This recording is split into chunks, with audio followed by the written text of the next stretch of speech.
While Games Workshop throwing their legal team around should not surprise us anymore, what the adapters Legales cooked up in this situation though might have implications for the hobby community at large. And that's why I want to take a closer look at this case with you today and whether or not Games Workshop and the order cease and desist really is in the wrong here. Let's try to look at all the facts and what arguments both sides bring to the table. Games Workshop is suing Ghamak. Now who's Ghamak, you might ask? Ghamak is a company that has tons of original 3D sculpted designs that they are marketing as proxies for war games such as Warhammer and role-playing games like D&D, and of course one-page rules and other miniature agnostic games. They don't only have these proxies, they also sell STL files of original designs based on historic inspirations like this feudal Japan themed army, for example, and so on. Like many others, Francesco, the founder of Ghamak, was contacted by Games Workshop in 2023. But while most creators were given an out by being presented with the option to change particular designs, he was instructed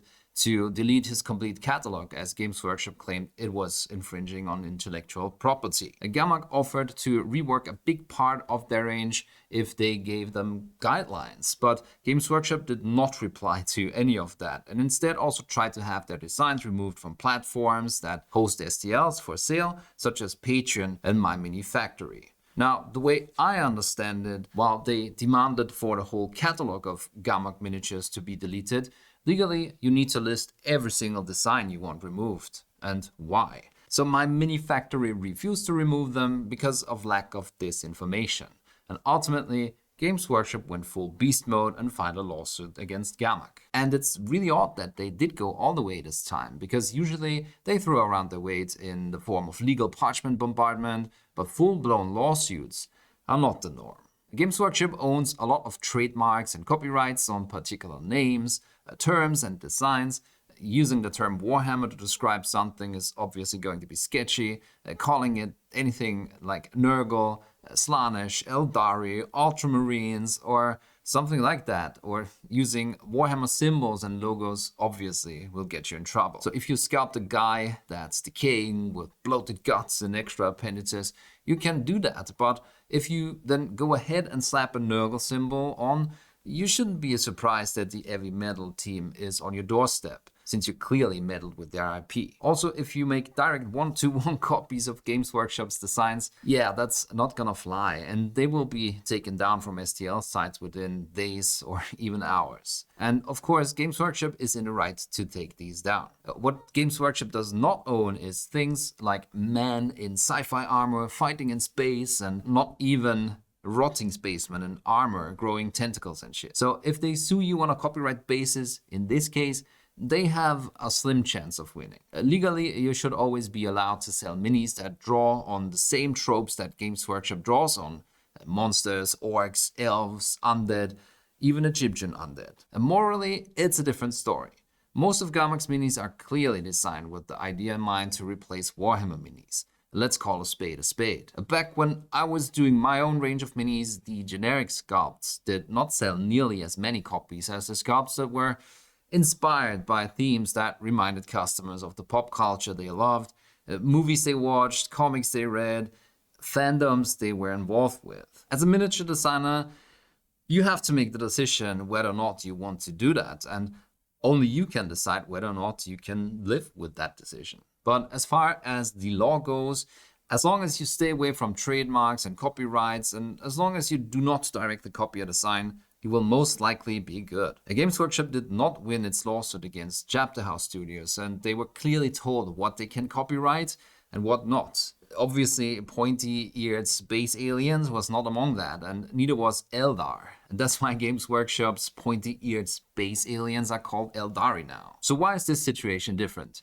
It seems like Games Workshop is trying to work around that. The lawsuit does not primarily accuse Ghamak of copyright infringement, in other words, copying specific protected designs. Instead, Games Workshop is trying to pursue legal action under unfair competition. Now, unfair competition is the use of deceptive, wrongful, or fraudulent business practices to gain an advantage over competitors, often causing economic harm to others or misleading customers. Traditionally, deceptive practices are false advertising, misleading consumers about the quality or origin of a product, the classic knockoff sneakers or designer bags, or passing off one product as another. It involves other things like misappropriation of trade secrets, disparagement, selling products below cost to drive competitors out of business, but also production and selling of counterfeit goods. And counterfeiting is a form of unfair competition that leverages another company's reputation and goodwill without paying for the associated costs of innovation and marketing, and thereby gaining an unfair advantage. On his GoFundMe page, Ghamak is explaining that. Below you can find some examples of the models Games Workshop claims are counterfeit and should be removed.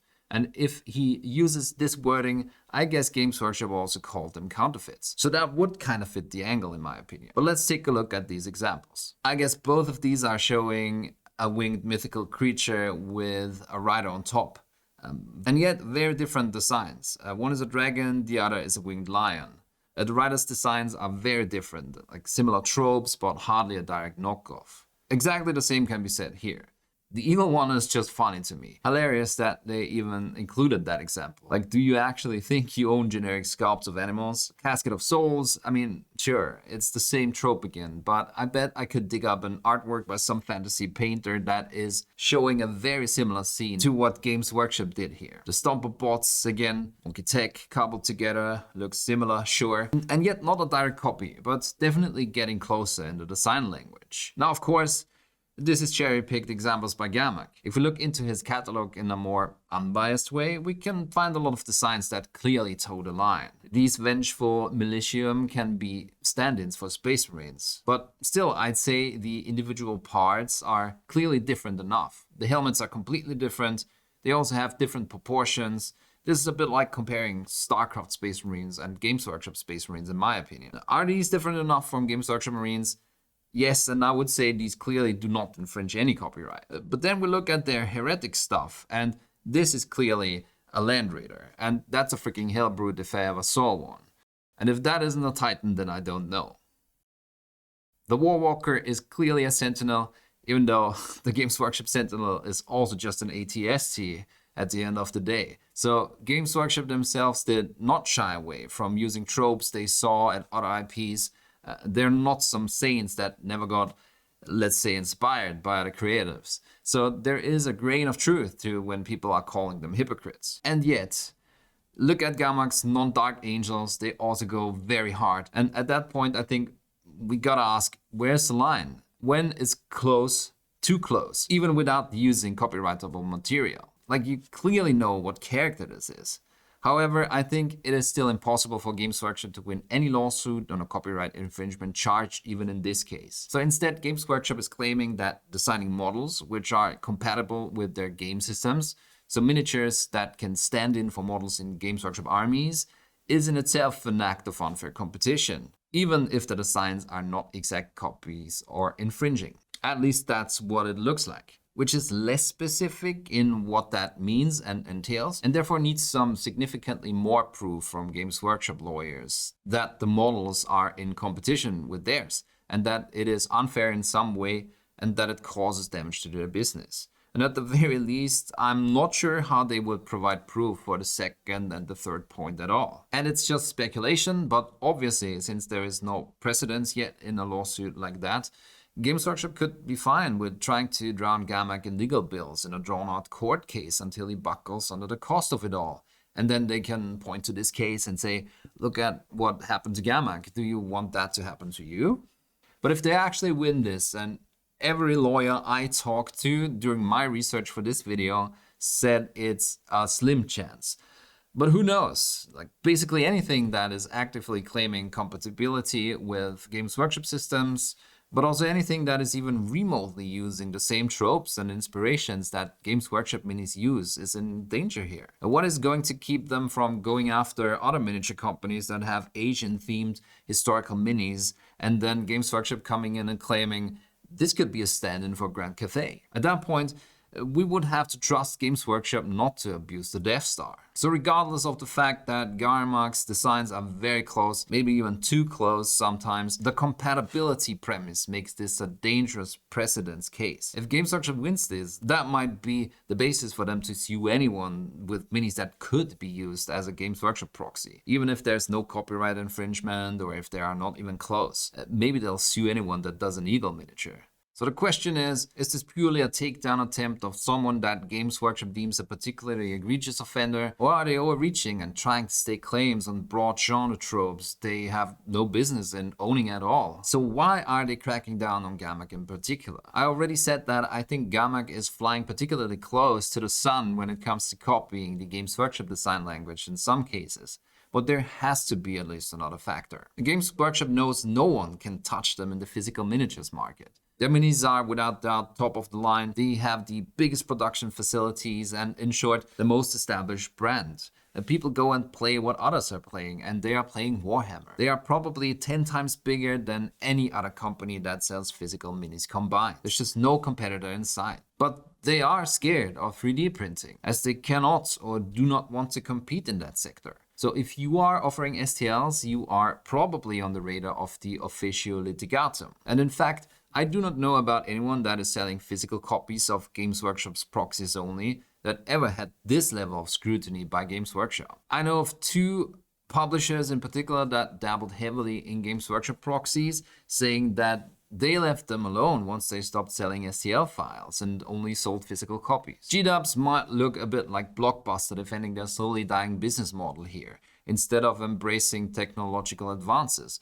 But I don't know. While resin 3D printers are getting more sophisticated and cheaper each year and have come a long way when it comes to the quality of the results, they're still machines you pour toxic liquids into and that produce potentially harmful fumes. And I don't see it become adopted to agree that plastic minis are. You can print minis in your living room and you won't see kids 3D print their models anytime soon. And yet, clearly, Games Workshop sees 3D printing as the #1 contender to take their throne, or at least cut into their profits. And I guess the possibility to print whole armies for less than $100 instead of having to buy them for thousands is making the every settled team do overtime. Imagine missing out on 100 sold armies. That's $100,000 right there that you're not making. And while I also don't think it's building a lot of fan goodwill to constantly raise your prices in spite of record profits every year, and nor should it. And it's also understandable that people gravitate towards more affordable options to play their favorite game. But just because legally Games Workshop will most likely never win a court case against someone that does proxies, we should at least be able to ask whether or not it should be without any repercussions to build your business almost entirely on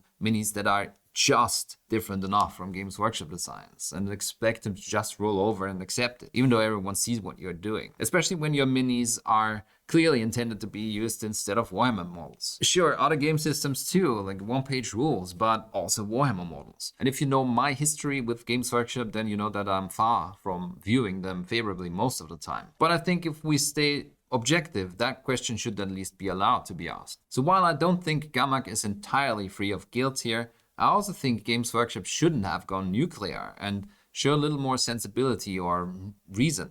Because 3D printing isn't going away, and there will always be proxy sellers. And they could set a precedence by working things out and establishing guidelines that everyone can follow, instead of trying to make an example of someone in one way or the other. Oh, and while I was researching this video, I came across some people accusing Ghamak of misrepresenting the case. People are claiming unfair competition is just a bad translation from Italian to English. And Games Workshop is actually just suing Ghamak under what refers to trademark and IP protection laws, which is not true. From the court documents that Ghamak posted, we can clearly see, while there is mention of infringement of trademarks, the topics of trademarks and copyrights are covered by other laws and articles in Italian law. Games Workshop is only suing under Article 2598 of the Italian Civil Code, which are summed up as unfair competition in the article, as you can see. I will leave a link to that in the description, as well as the GoFundMe page, and you can make up your own mind of whether or not you want to support Ghamak's legal fund. So one last thought. Ghamak's statement reads, "This isn't just about Ghamak. If a billion-dollar company can declare generic skeletons, alien bugs, futuristic tanks, dwarves and orcs, or Landsknecht-inspired soldiers counterfeit, every independent sculptor, as well as your freedom to buy or print the models you want, hangs in the balance." And I'm not sure if I agree with all of that. You can always create miniatures with these general tropes, but I'm 100% sure 95% of Ghamak's catalog, and frankly other companies' catalogs, wouldn't exist if there wasn't a game called Warhammer that has very similar models, troop types, and factions. And let's stay honest about that. But one thing that would indeed be a good thing, in my opinion, is to finally have clarity where their IP rights end and whether Games Workshop is legally allowed to prevent the sale of models compatible with their games. And once these limits are clear, everyone will be free to create models without the fear of receiving unilateral demands by Games Workshop. And that would be a great thing, but we would also know what crosses the line and what these proxy companies should not create.